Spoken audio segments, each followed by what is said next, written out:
Are we on? Yeah. Cool. Hi, Arnar. Hi, Nice to see you in this summer day. Likewise. What we gonna talk about today? We're gonna do a very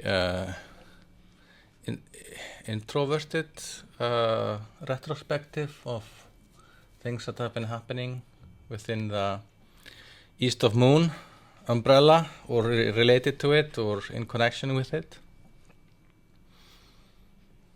Okay. So we were thinking about talking about the stuff that happened since February. So when we started actually working in the office together and preparing the stuff for hafnar.haus, but also for the outside. And we will talk a little bit about our collaboration that is happening very soon with Borgarbókasafn, with the city library in Reykjavík. And you went to the conference Smart Shrinking, which is a very nice term for you will explain what. So, do you want to start chronologically? Sure. Okay. I'm very happy to perform finally the series of workshop organizing for creative workers, so organizing for creatives, for artists and for freelancers that organized, that have offices in hafnar.haus, but also are coming outside from Reykjavík and from different artistic groups. Yes, and in February, I've started with a simple exercise, like simple workshop in workplace mapping, or maybe this is inspired by workplace mapping, but we are mapping exactly everything. So how creative workers are working, how they live, how they organize their time, money, other resources, how they are collaborating with others. Why did you think it was necessary to do such a workshop? Oh, this is a basic of organizing. Like if you don't see, because we are so busy that sometimes we are just not looking into what we have on the table.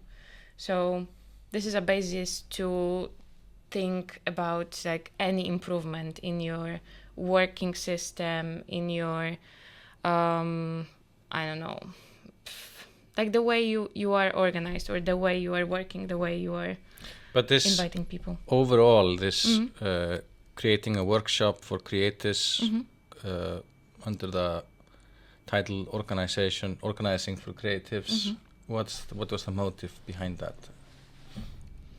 Like for me, this like I have a long years of experience in working with workers and in organizing when it's already too late. So something bad happened, like person is burned out, or person have stolen wages, or we cannot deal with whatever is our environment, working environment. And creative workers have this thing that they are not really organized under anybody else. So it's not the tasks that they are doing every day, they are not given by somebody else. The workplace environment is not organized from above. They have to do it. So that's for freelance creative workers. Yes, and also like we were having those discussions for many years because I was researching creative workers, like how to employ an artist.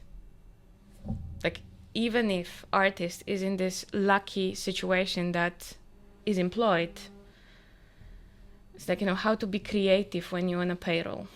This is also something that we are tackling. It's like, it's a broad system. So we are starting from mapping, so to see what we have, for whom do we work, should we plan our budget, like, monthly or yearly, because for some people there are some specific time during the year that they are getting money. So for example, festivals or other events, or they are hired by schools that are opening and closing on certain times. And then we are going forward and talking about, for example, how to say no and not without burning bridges. because it's sometimes so hard when you want to get another project with the same people. You will say yes to everything. It's a great pressure. So to avoid this, it's better to be inoculated. It's better to know before what kind of discussion you can have with the people who employs you or who work together with you, with the institutions that will give you money and stuff like that. And then we'll talk about contracts, and then we will talk about possible actions that we can take together. So you started a series here in hafnar.haus, and the first one was kind of mapping the workplace and literally drawing a map of the workplace and reflecting on that. The second one, you were, like you said, was around how to say no, or what kind of language to use in communication. Like sometimes you use affirmative language, sometimes passive, and so forth. So that's, is there going to be more workshops or? Yeah. The next one will be about contracts. Yeah. And it's called Contract That Protects Me and You. And we were talking about it a little bit. Like sometimes a contract, so spending this hour, maybe 2 hours in the beginning when you are not very experienced, to write a contract even with your friend, or maybe especially with your friends. This is important because the contract sometimes help with saving this friendship. Because if something will go wrong, or like, you know, you can mark your triggers, you can mark the boundaries that people have, like, okay, I will work with you, but I will not, like, I won't work after 6 p.m., right? Because I want to have life, I want to have rest. This is a good way to set up how we're gonna work together. I haven't often done contracts like this, but I have rather tried to put something in an email in a written form. Yeah. I don't know. I think that's for me more or less the same value to it, because the chances of actually enforcing a contract in a legal setting is anyway, you know, so slim that you will take it to court or something. But just having it in a written form at least makes it possible to refer to it later. Yeah, this is it. Yeah. Because then, like, you are talking, somebody is giving you an offer that you cannot reject, and it seems positive for both sides. But then, like, what if it's not gonna happen? What if, I don't know, the weather will be bad and the thing that you are preparing for many weeks won't be performed, won't be exhibited? What you're gonna do? And how you're gonna act together on that? Okay. Yeah. Cool. Yep. What more? Yeah, so this is going on. If somebody in the city is interested, like, you know, our emails are there, so it's possible to just jump in without chronological order of this. Like, I prepared it like a course, so it's like, you know, enrolling, but we will be repeating some parts of it. What more? Maybe you want to talk about smart shrinking. Yeah. But you were also presenting at this Viltu business conference or event. And we were having so many conversations on that, because this is a project that Eva Marcinek was coordinating, and she's a great writer, and she's a very important person for Polish community in Reykjavik. Just finished her collaboration with Reykjavik Ensemble, and with the last play, which was called Fucking Genius. And yeah, I think that they finished playing it just right now. And she also, in all of that, produced this big conference on Viltu business. So, do you want to make business? Do you want to do business? Which was aimed at foreigners, right? Which was aimed at foreigners in Iceland. That was very informative event, you know. Like, it was, the opening was by the financial advisor, and she went through all the possible legal how is it called? Like if you are a business person, like, so what kind of business you can have in Iceland working on your own. That was, I think, very explanatory, and it shows that it's not so hard, but you have to have certain motivations. Like, yeah, this is the next step that we were talking about, like why people want to have businesses in Iceland. And it's, of course, maybe this is an answer on I want to provide like the conditions of work for myself as I want to work, like the ones that I want to be respected or something. I want to organize something on my own and decide about everything in my company. But we were also talking about this motivation. Like, for example, I'm this person that just want to have her taxes paid by somebody else. Like, I want to work with, with certain level of quality. But also I want to have all those administrational stuff fixed by somebody else. So, yeah. And you are, as a business person, you also know those kind of motivations, like why we are doing it. But it's good to know before, like, how to do it, and is it maybe too hard? Like, what are the disadvantages connected with it? Yeah, so I feel a little bit bad because I spoke with Eva before this event, and I sent her an email as a response, and I felt that it seems like it was a great event, and there were many interesting people presenting different things, you among them. So I think it must have been a very nice event. My reaction was a little bit concerned because, Viltu business, it was presented as like a way, a little bit like helping foreigners or international people, as she put it, to establish business in Iceland. And sometimes, even if you do everything sort of right, there are these big stories and myths surrounding a topic that if you don't tackle them heads on, you are playing into them a little bit. And, I looked at the website and there was some sort of talk about like being your own boss and this kind of maybe glorifying starting businesses, or the people who start businesses, or the entrepreneurs, or like, promoting that as a way forward. And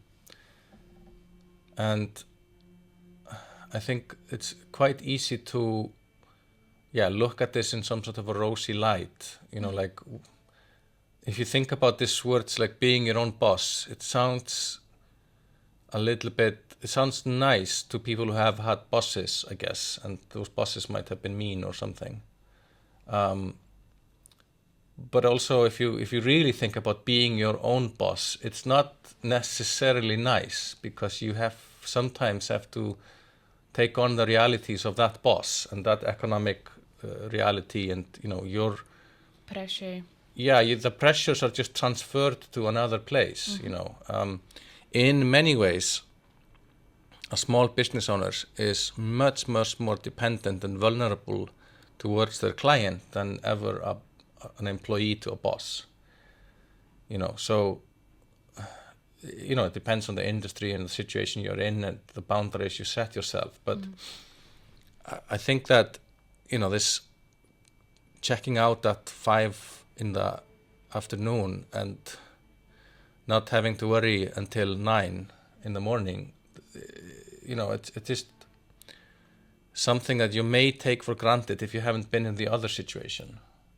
Because the boss is, you may hate your boss, but he is reacting to a certain social economic context, and that is transferred onto you. So you have to be the nasty person to yourself, if you're the boss. I also think it's a little bit like, sometimes I think that sometimes immigrants start businesses not because they are so independent or creative or, you know, like those kind of glorifications or like resourceful, and this is often like proposed as the reason why we should have immigrants, because they come with their own ideas and do things, which is all good and well, but I think often it's simply because they don't have access to the same things, the same hierarchies, the same social better job positions. Absolutely, they don't have the connection. So that starting your own business isn't because they're so like, it becomes a little bit cynical to glorify that. You know, it's not necessarily because they were such entrepreneurial people. It was they didn't have access to anything else. So whereas I think it most likely was a great event and was providing lots of interesting information, and I could see by the list of people who were talking that it wasn't some sort of a narrow-minded commercial business-oriented event at all. Nonetheless, I think it's also great to take a moment to address the myths head on, you know. Yeah. But it wasn't like, you know, it wasn't a goal of this event to present some myths. I think it's like, you know, this is what we are talking, it's broader, or maybe like why most of the participants of this event are women. Why the business structure is in this way that we need advice, like we women, people socialized to be a woman. Why we are looking for this push, encouragement, way more information, or information that we couldn't get ourselves because it's so stressful to go to the office, to go from doors to doors to get this information, to collect it. And like, you know, this is just a question that we have to throw, like, you know, there is a lot of explanations, right? But it's something that it's telling a lot about our society and the, I don't know, market as it is. And the other thing, it's like, you know, let's go small now, and to organize such an event, I don't know, last meeting like that was 8 years ago, something like that, and that is working. Like hundreds of people just came together and meet up. I hate those, like, you know, one-on-one short like date meetings for people to get to know each other, but for people that don't have this open access, like, you know, we do right now, 170 people in the house, and you are just meeting everybody in the corridor and have those interesting conversations that can lead to some projects. So that was a great opportunity for the people to meet. Yeah. So as a meetup, great. No, yeah, I totally see that, and I'm all for it, and I'm happy that it happened. I guess, and I know that the purpose and the objective of the meeting was not to promote these kind of myths. The only little point was that sometimes the myths are so strong that they need to be addressed. Yeah. Otherwise, you will play into them. Yeah. So just saying Viltu business, helping immigrants start businesses, and then making a website where you use words like being your own boss, it just, I think that was my point, that I transmitted into this whole basket of... It's good to have this critical thinking also. Yeah. Yes. Yeah. Topic closed. Okay. So you mentioned the Smart Shrinkage conference. There wasn't a conference, it was a course. Okay. It was a course that is organized by some in some Nordic context, with a participation of students from the University Center of the Westfjords, also Latvia and Lithuania, and there was teachers from Finland, Sweden, and Estonia, in addition to those before mentioned countries. And I came because I am sometimes teaching in the University Center of the Westfjords, and I was invited to come and do a lecture and participate in the field trip, because it was like a field research, going around, seeing places, and then In Lithuania. mostly in Lithuania while I was there, but also in Latvia. Okay. I only had one day in Latvia. And I could only be there for 1 week. But the whole thing was 2 weeks. So, what do you want to know?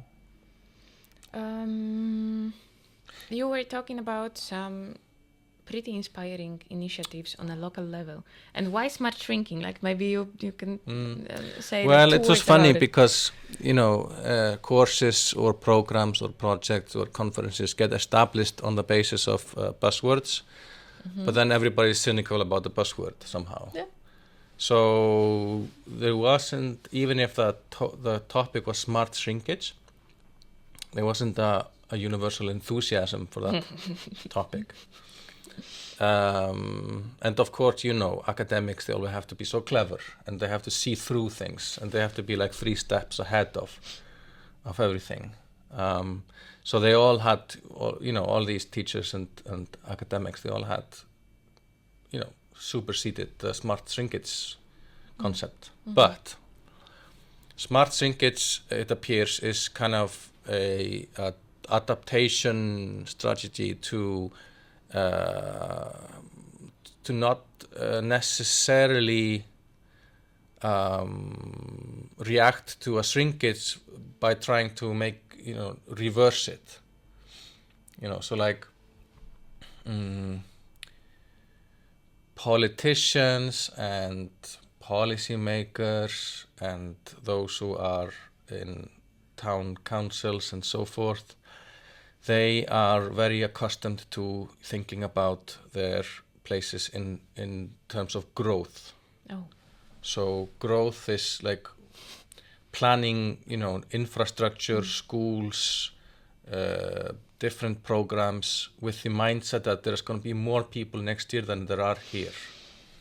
So even in cases where for 30 years there's been less and less people, the mindset is often just like, let's get more people, surely that will happen, and we will plan according to that. So a phrase that I heard there, I can't remember from whom, was like, it's planning for growth but managing shrinkage.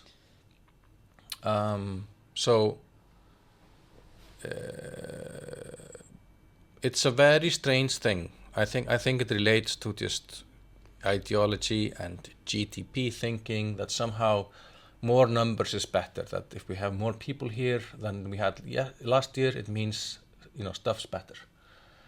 So it leads to absurdities, like I listened to a lecture from Latvia, where they have had a lot, or they used to have a lot of emigration, so a lot of people leaving Latvia. It seems like there's some kind of a big mess in the national registry, so they don't actually know how many people are in Latvia from any given time, but lots of people were leaving at some point. And the flip side of that is that in some countries, such as Iceland, there are measures by politicians to try to establish new industries and recruit people to come to places that have had shrinkage. And often the people who get recruited come from Lithuania, Latvia, Poland, and these places. And so you sort of created more, higher number of people in one place by creating emigration in another place. So like, what is the net human gain by doing that? Like emptying some village in Poland, so to fill out some fish factory in the Westfjords. It exactly happened. Precisely. Yeah. And whereas there is absolutely, of course, nothing wrong with people moving, countries and seeking a better life or new environments or fortune, or just switching from one country to another if it suits them. It's that kind of trying to engineer growth at all costs. Like, now we have 50 more people in this town, hence we are better off. without asking the questions like, why are these people here? Are they happy to be here? You know, like, did they want to come here, or are they just here to? Do they have enough integration or like, you know, events for themselves, like all these questions, whatever, but kindergarten, like yeah. So housing. just by looking at it from like numbers going up or down, and if number goes up, we are happier. So you know. But anyway. So it's looking critically at this, and one thing that hit me, listening to these people speak, is the experts project that in the coming decades, every single part of the world except sub-Saharan Africa is going to have shrinkage. So we are moving from a world of constantly more people, more hospitals, more roads, more everything, to a world of like almost everywhere else than in sub-Saharan Africa. There's going to be less people every year. And this is extremely difficult for the economy, for planning, public planning, for anyone to just comprehend or grapple with. So that I found quite interesting, like quite fascinating. Like, we are going into a period where we're going to think of, we're going to have to think about like, how do we manage hospitals when there's half the people using them, not twice the people using them. So it's just that, it was a course. And but you saw some good practices. You were visiting places, right? Yeah,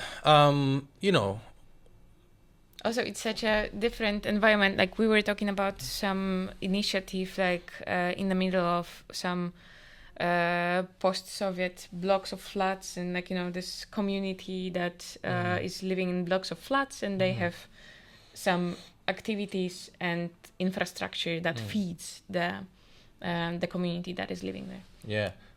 So, I mean, we did drive a lot in a bus. And one thing that's interesting, which is that even when people who are so conscious of smart shrinking plan trips, it's difficult to show shrinking somehow. Like, we are so accustomed to showing like stories of growth or stories of something happening. So even, I mean, a lot of the places we were seeing were actually growing, paradoxically. So, but isn't it like you are working on the quality of the activities and of the infrastructure, and it's growing because people want to live there? Like, if you have better kindergarten or activities for kids, you want to move to this district, right? Yeah, when maybe. It's greener, when it's like just better roads, better built housing. Maybe. Of course, if conditions are good, there's more likely that people will come there. At the same time, like, there are places, like fishing communities in the Westfjords, where they were built because of the fishing, and the fishing isn't there to the same extent, and there's never going to be the same amount of people without some sort of a massive shifts in world trends. That might happen, but you're not going to go back from 250 to 500 people in a village just because you make nicer things there. So to be able to do pretty nice things. Yeah. So, I mean, and of course, it was interesting in Lithuania and of course Latvia. You had this story of obviously the kind of deindustrialization when the Soviet Union collapsed. So of course there were so many examples of that, where there was a factory providing something for someone, and that wasn't there anymore. But yeah, that was that. It was nice. It was nice to participate and learn a little bit about these things. Yeah. This world is so different that, like, the situation that we live in Iceland, housing and like people-wise, right? Which world? Like Lithuanians, like big blocks of flats, districts, and Is it? there's a I lot mean, of these people. big block of flats were being built everywhere in Europe around but the not same here. time. Yeah, in Breiðholt. Have you been in Breiðholt? Okay, And yeah. Árbær. Yeah. Big Maybe blocks of houses. this is the only one that reminds something from Europe, from what I grew up in. I mean, I don't know. I'm not an expert in architecture. There may well be that in the Soviet Union and in countries influenced by that have more blocks like that. Nonetheless, like I think in the 60s, 70s, these blocks were being built everywhere. In the UK, in Scotland. Yeah, of course, but not. But they've become some emblematic. So if you want to see I mean, it's slightly, you know, the cliche, like if you're if you're watching a movie and somehow behind the iron curtain and all of a sudden they change the filter to be a little bit more gray and blue. And that's the same thing with like showing the blocks. So look at this. People lived in blocks. Yeah, I mean, you know. Okay, maybe I am, maybe I am somewhere else. I don't know, like, in my thinking. But you were also like, okay, I just by what I saw, like Vilnius was extremely chic and creative class, middle class kind of place. Lots of nice green areas, old buildings, lots of trendy bars and pubs and restaurants, like lots of it. There is nothing that tells you, like it doesn't have that filter, the movie filter, post-Soviet, at all. That's not not discarding any real differences or history or anything like that. I'm just saying if you walk around the center of Vilnius, you do not get a feeling that you are in some sort of a different world. Yeah, but what I am thinking about is like what we can do right now, because I see so much potential in this shrinking, because if we realize that, okay, this is what we have and this is the amount of people that we will deal with right now, let's work on quality. And like I see potential of this like block of flat when like 200 families lives in, you can organize everything for them. Yeah. This thinking of like, okay, we won't have more, let's stop accelerating, let's just work on the quality. Yeah, and I don't, it's so pervasive. I think it's also just economical thinking and GDP of like, as we have discussed with how we are, just because there's economic activity and economic growth doesn't tell you anything about what is growing. Doesn't tell you anything about whether human needs are being met or not. It just tells you that more money is exchanging hands. The same thing with like people, like you manage to lure 600 people from the rural areas of Poland to work in a fish factory. I mean, great, but also yes, but it's not about counting things, and we are such slaves to counting and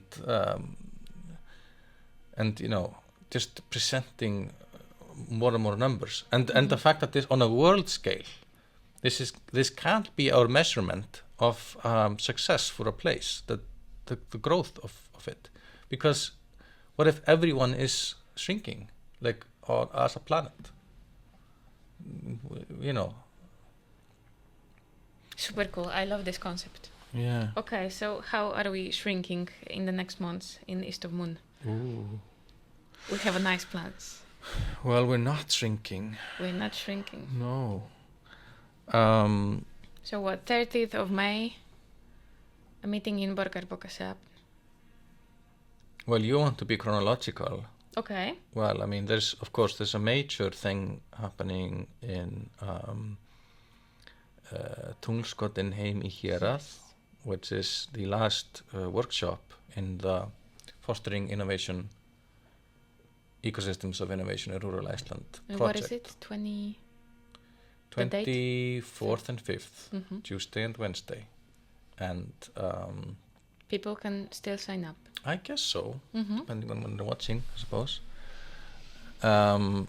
Yeah, like that's a creative workshop, which is, we're going to try to, it's a 2-year research and development project that East of Moon has been leading, and has been like, one of the cores of the entity's activities.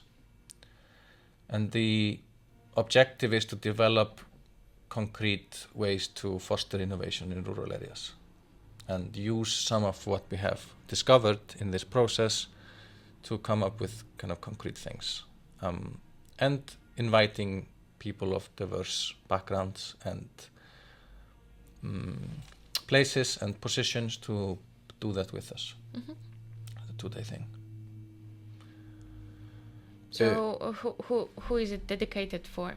Like anyone who is willing to spend 2 days to support and think about and nurture innovation in rural areas is invited.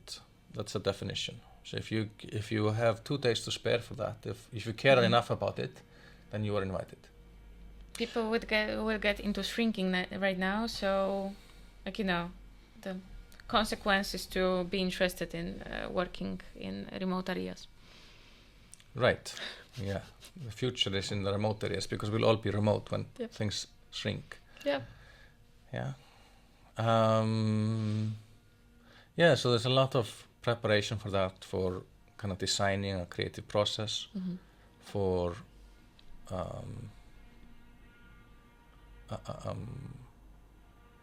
for giving information and sharing stuff that you have already learned and established, but still giving space for people to use it and process it and do their own thing. And then straight after that is we'll have like a keynote opening thing at Reykjavík's digital transformation event in Gróska for Innovation Week. Just straight after that. Day after. Yeah. 9 o'clock. Yeah, Innovation Week is also something very interesting this year. Is it? Mm-hmm. In which way? I don't know. The program is like more diverse, and I think they also accelerated. They also like grew in some way, or maybe they are just better organized this year. Okay. And they thought about it earlier. What are interesting things that you've seen? I don't know. You have to read that. I don't know. We have to but open you just that. Literally said. I just read that. Okay. So your overall impression was that? Yes. Okay.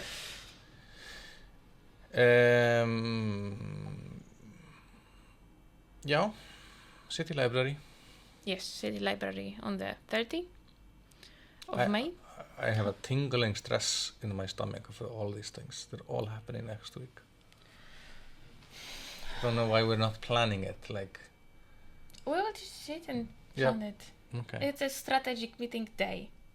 Yeah, but not an hour. It's okay.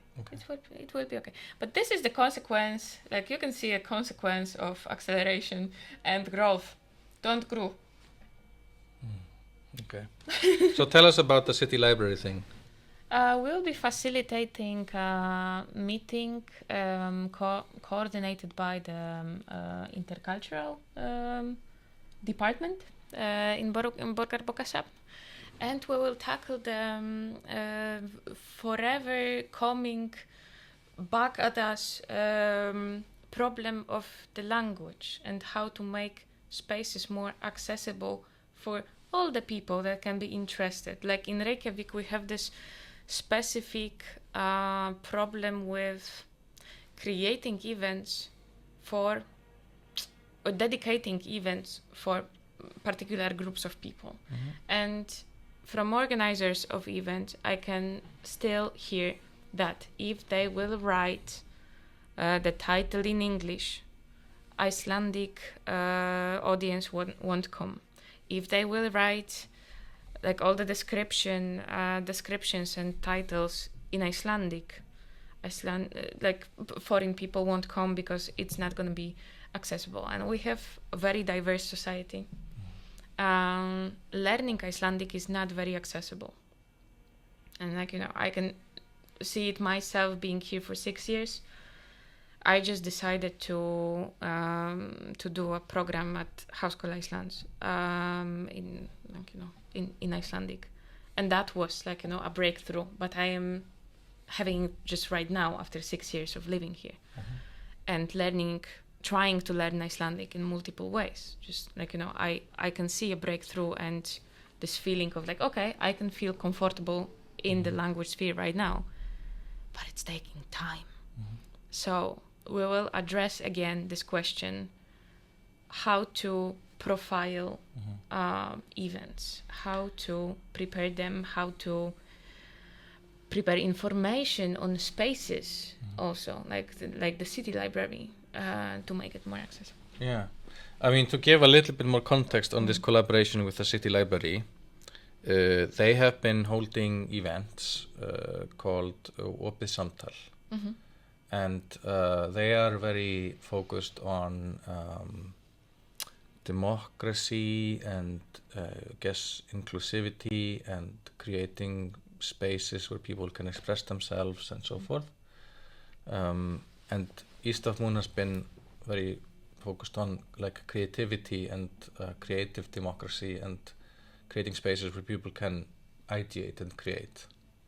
And there is an idea that, and hopefully it will happen and we will get funding for it, but it's not sure, that we could collaborate with the city library to work with Hugmyndaþorp, the platform, Mission Stav, and this Opið Samtal, and sort of where the digital platform for creativity can learn from the library as a kind of open space and public space, and with a long tradition of, like public access and inclusivity and learning. And there can be kind of like a experimental fusion of spaces, both physical and digital, in order to create, so facilitate co-creation. And with these questions that you mentioned, what I hope to, this is an experimental, this is a test event on the 30th. But what I am really interested in is like the conversation about language in Iceland is very quickly going into moral issues and qualms and like complaints, and I'm really interested in exploring like what can be done, like what's possible, like in a situation where there are very different language usages, and we still want to have everyone included. Yeah, I wish that we'll have space, or people that have strong opinions will be engaged in this process, because I really want to know, like the city library as a public institution want to touch the needs of people, for example, that are very angry for English getting into like all those spaces, right? Their spaces that they cannot use freely or feeling uncomfortable. I just want to know this this perspective, and also like how to create an event that will be accessible for people that just come here and want to just feel comfortable and in the community. Yeah, I think this is an unsolvable problem, but it doesn't hurt to be aware of that, some of the intricacies of it. I also think it's one of those problems where empathy is quite important. I think people who are like, I have heard foreigners in Iceland use the word, if the event is in English, it's inclusive. If it's not in English, it's not inclusive. And that's very much just seeing it from one perspective, because there are tens of thousands of people in Iceland who are not comfortable with attending events in English. And also there are so many foreigners that don't know English, but they know Icelandic. Yeah. So how to make this kind, like how to make different kind of accessibility. Yeah, exactly. Yeah, we are excited for this topic. I also think that there is of course there's a reaction on both sides which is sort of morally fused or sentimental, like people walking up Laugaveg and only seeing English. Okay, I mean, it's quite a touristy place, but it's still, I think, like it comes. I think there's a genuine fear also of just like losing a lot if English becomes the dominant language, of like losing a history or a culture or something. And also, if you're not that great in English, I think that must be a very scary feeling as well. There's also, obviously, I'm sure there's many frustrations from not speaking Icelandic and being in Iceland and not being included, or things switching over to Icelandic, or so much in the public sector is in Icelandic, seeking information, so forth. There's also a kind of an impossible conversation going on about Icelanders not using Icelandic to foreigners, where I get the situation where somebody is trying to learn Icelandic and he's trying to speak in Icelandic to somebody who's native Icelandic speaker, and they reply to them in English. It's very dismissive. It's not helping obviously the situation, and but also there are no common instructions how to deal with foreigner that wants to learn your native language. If Right. they initiate the conversation in Icelandic, just answer in Icelandic. Or Polish, the same, like so many people is learning Polish right now. Yeah, I agree, and I think that's common courtesy. At the same time, there are somewhere the limit reaches where you cannot expect someone to be your language teacher, or to, if you are maybe in a workplace. I heard this the other day, like, like in a kitchen where it's a stressful place. Oh, so stressful. And you are working and somebody is there and their Icelandic is not that great, and they insist on speaking Icelandic to you. There is a point of which that doesn't become reasonable as well. I'm not talking about on the street when somebody asks directions. Of course you reply in Icelandic. But maybe we need some methods, like somebody suggested, like first 15 minutes, let's speak Icelandic for the first 15 minutes. Nice. Because that's attainable, realistic. But I think that's what's lacking. It's the realistic thing. It's the actual steps we can take. It's not like throwing between groups of people who don't understand each other's perspectives, of like being frustrated. It's like, that's the thing. Or like a common basis, or just transparent communicating. I want this, I want that. Yeah. So interesting. Yeah. But what I'm kind of what I'm most stressed about is this thing with Reykjavík, with digital transformation on the 26th. Why? Because it's a world that I'm speaking into which I don't know so well. This kind of digital transformation, the whole public sector, e-government, innovation, public sector. And I'm being asked by the city to come and talk. So I'm kind of a guest of that. So I don't want to be speaking out of my ass too much, And I just don't know exactly how to tackle it. I mean, I have a lot of knowledge and opinions and research about, innovation in the public sector and innovation by the state, and there's lots of things that I'm annoyed with or have kind of bad reactions to, and I see so many problems with how municipalities or ministries, governments approach innovation. but I also feel a little bit unequipped to come into that space and start to lecture people about what they should do or not do. So that's bothering me. Mm-hmm.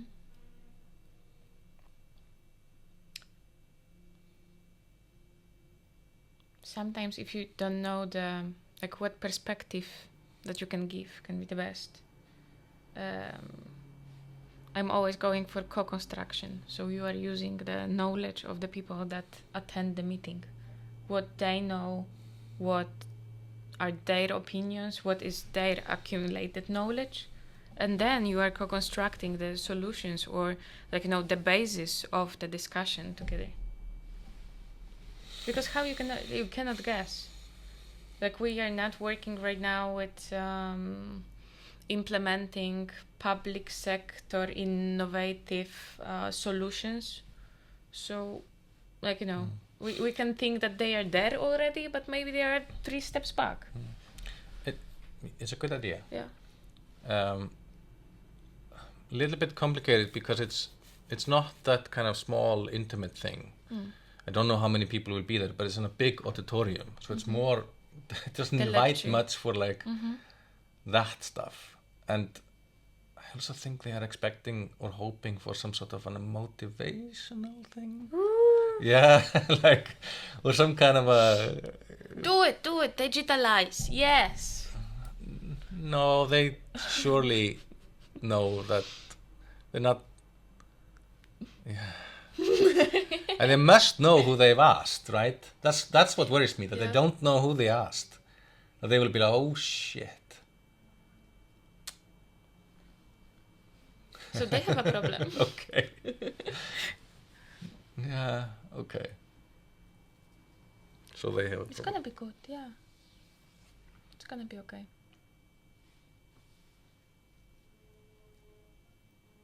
But what is the most interesting for you in this?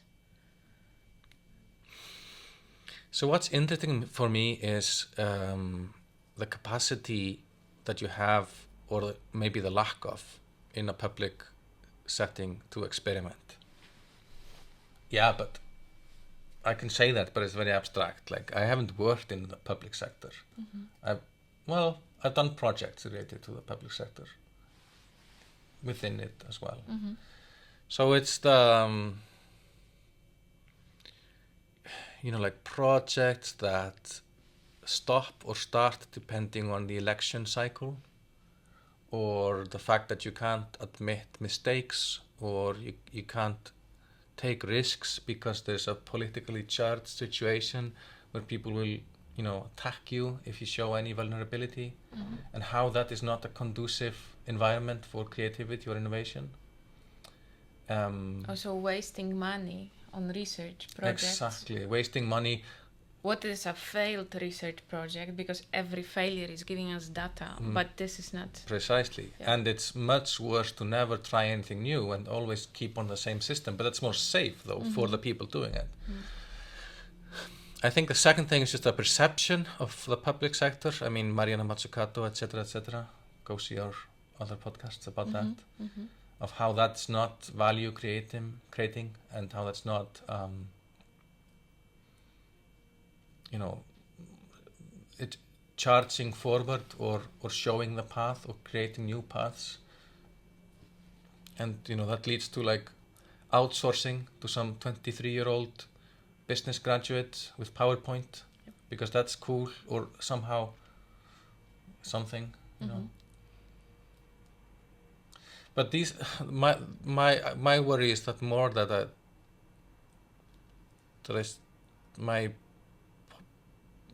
view on it, or my experience with it, is a little bit too abstract. That's my thing. Going into a pool of people who are doing this, who are in this, and So you are presenting a new perspective. This is it. Maybe they will take something from it, 2%.